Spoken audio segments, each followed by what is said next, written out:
So like what you can't see, what you can't see is this. I'm on Cole. I just came from my apartment and it's like 4 something. I'm headed to the 5 o'clock lineup. So when I was passing the house on the corner, I think that's like 1151, if I recall correctly, Grant Street. So I was passing there. And that house is where the guy that's like been a career church's chicken battering ass motherfucker, okay? And I came across his cousin at Family Dollar on Grand Street. That's like literally like just about a mile down the road, if that, maybe a little less. So I became familiar with him from there. I haven't ran into him at all, like since he got his job at the hotel. So, and that's him in the red. Hold up, the bus is coming. Where's my mask? Hold on one sec. Okay, he left their place as soon as I got on the bus. He didn't have a car. He's not supposed to be driving. Some weird stuff happened. So anyhow, look, this is what happened. Brandon, they were talking about once I got on the bus the whole way here, really kind of. They were talking about how they realized that I'm going to reject them no matter what. So they're still talking about things being done to me at a very low level, okay? And the devil is so fucking shameless that it'll know that I know and still approach me with the identities that it used against me, okay? To oppress me. Those that it stole DNA from me and attacked my parents over in order to invert. That's how shameless the motherfucking government is. So, he represents a time and a group of people that I don't know from anywhere. Like I said, I came across them from them working at him and Demir working at Family Dollar on Grand Street. And then there was like some of the females that I became familiar with from the homeless shelter. Now let me tell you something. T. Asia Day Scott is instrumental in Sabotage for a couple of reasons. She's small. She doesn't have any, they didn't put any fat on her. They're not attacking her hair. And she has a mixed interracial kid. When I met her at the homeless shelter, she was pregnant.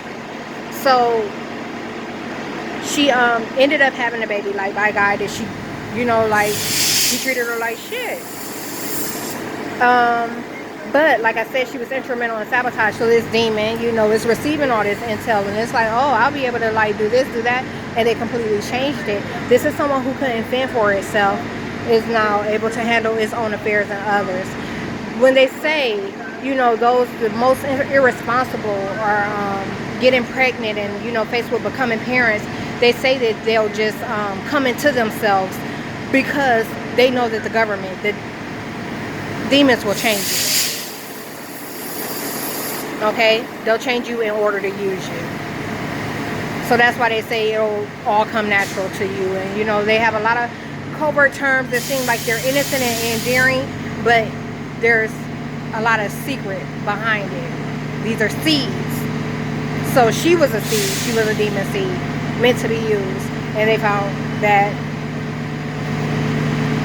I be in Akron after them attacking me in California, and that she could come across me at the homeless shelter, and that's how they planned on using her. Now, you know, I was faced with an interracial pregnancy in 2014. That's why I say she's instrumental in Sabotage.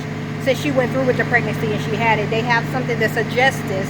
They have all these things that they've captured that they suggested, or that suggests other than what I'm telling, and they're keeping what I'm telling from being heard.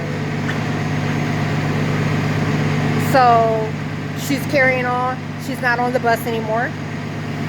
They got her off the bus, and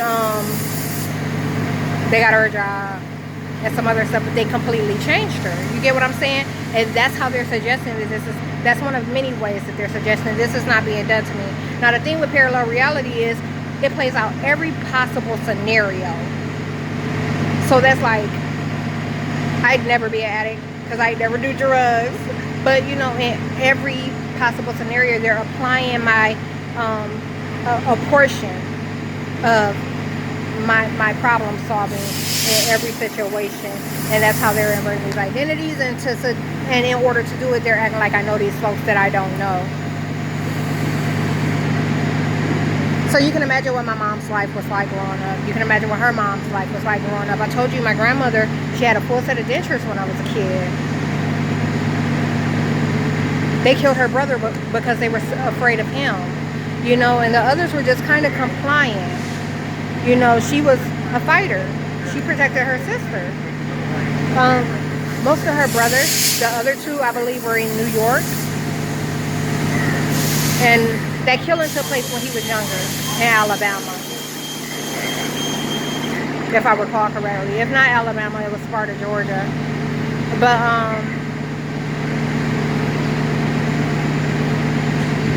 her hair, the demon decided that, you know, it wanted us to lose sight of our bloodline.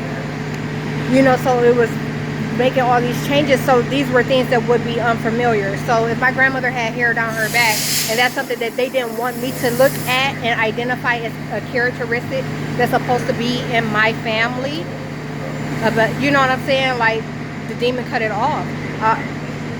I only knew her to have about shoulder width hair, and then, like, you know, the older I got, the shorter she kept it. But you know, family talks. So that's how I found out about her hair.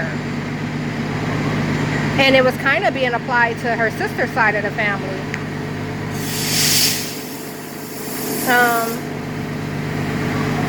Hold on.